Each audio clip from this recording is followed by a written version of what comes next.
খাটি গরি মাটির কলসি একজন মানুষের দেহকে বলছে মাটির কলসি খাটি গরি রাখিবি গরা ওরে রাখিবি গরা আমার কলসির পানি বালা চাইলে ডাক না দিস মুখ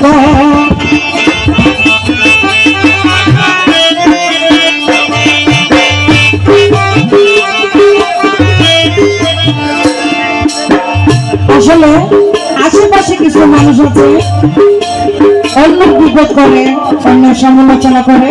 তো তার জন্য বলছে কারো সমালোচনা করে নিজের দোষটা খোঁজার জন্য ওরা মাটির কলসি খাটি গরি